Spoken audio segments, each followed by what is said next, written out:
kidding me? No.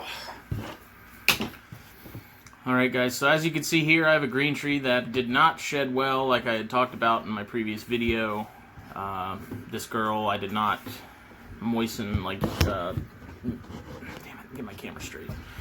I did not mist her enough going into the cycle, so she had a bad shed, kept a little too dry. Now I'm paying for it. So, to get this off, I talked about these little rubber fingertips in the past.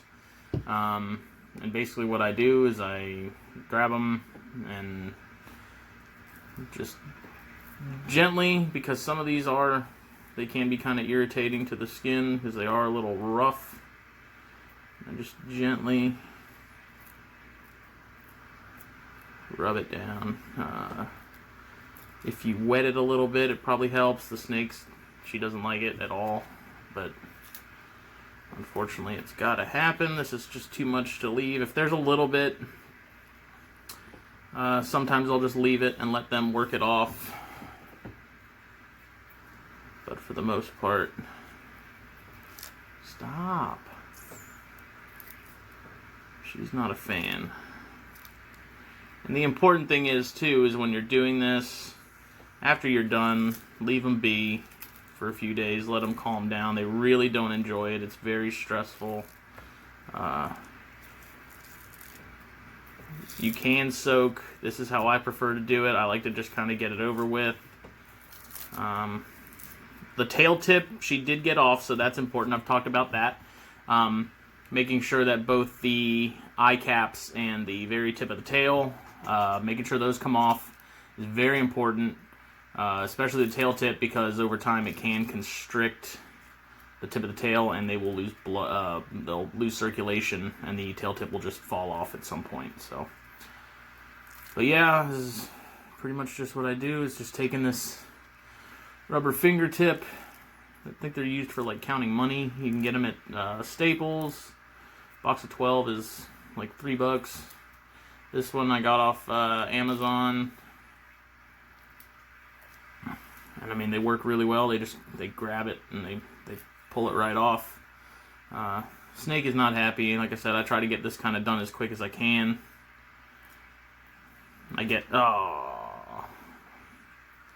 He just unloaded on me.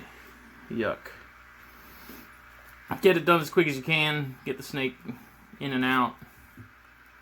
You're not coming loose.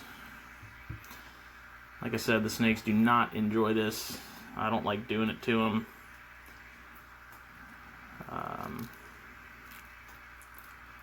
Unfortunately, it's just sometimes necessary. Like I said, when it's bad, I'll do this. Like this is pretty bad. And so I'll get a lot of it off, and then what I usually do as well, once it's off, I'll hose them down. She's really trying to get out of this. Hose them down real good, you know, really up the humidity in the cage, keep them a lot more wet than I normally would, and then eventually, you know, at night when they're cruising, they just kind of work it off themselves. This is very stressful for them, so like I said, I try to make it quick. I try not to do it a lot. It's only an absolutely as needed sort of deal. So get most of this cleared off and be done. They're going to try and really worm their way out of your fingers while you're doing it. You keep a firm but gentle grip. And like I said, this stuff just, it peels it right off. I don't know if I can get a good sort of example of it, but as you can see, she took a big old pee all over me. Happens. These rubber fingertips are a lifesaver, though.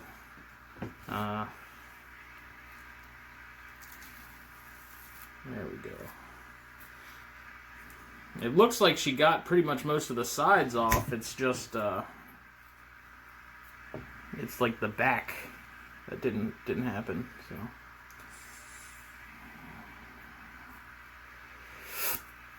yeah, I know you really want to bite bite me.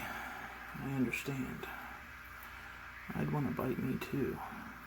Something else you can do is wet your fingers. Like mine are kind of sweaty from that thimble, from that cover. And that'll kind of grab it too. And it's a little less irritating on the skin, I'm sure. I'm sure those rubber thumb pieces don't feel great. And they do make some that are finer. Like this one is rather coarse. The little studs on it are pretty hardcore. So the ones that Staples sells are a lot thinner. It's not a harder rubber like those.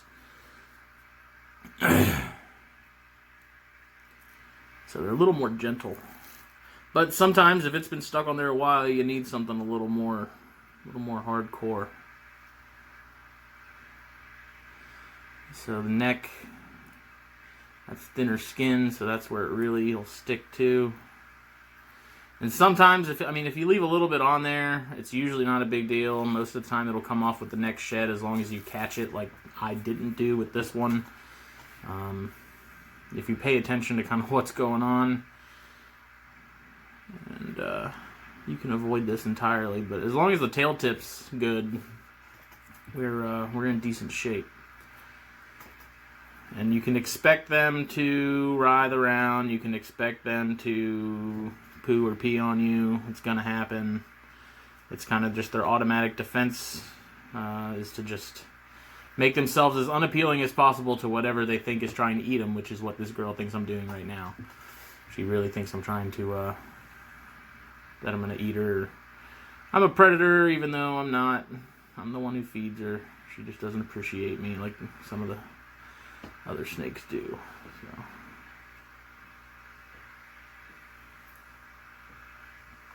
And sometimes too, I recommend getting a pair of tweezers, not a pair of like stats like this, to get some of that skin from around if your fingers are in the way. Very gently peeling some of it back.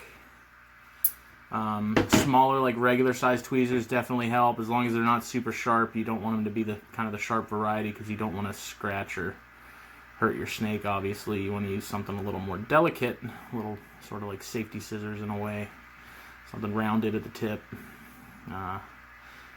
Because, like I said, this skin at the neck is a lot thinner, so it's a lot harder to kind of get a hold of sometimes, especially up here by the fingers. But this is just a nightmare. She's really making me work. It's a little easier with smaller snakes. This isn't an adult, but she's not a baby either. She's kind of a yearling. Well, no, she's about 2 years. I take that back. Looks like I got a good chunk of this off of there, just stuff around the neck.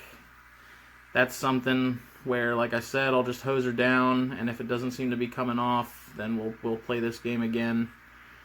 And maybe just soak her. I don't know. But I'm going to put her back. She hates me right now. She's not comfortable. Like I said, keep the stress to a minimum. I hope this video helped. This is not ideal. Like I said, if you catch this early, you can save yourself and the snake a lot of stress. And you don't have to worry about this. Keep them hydrated, water changes. Mist them when they're in a shed cycle. And be done. So, thanks guys. Hope it helped. Alright, you...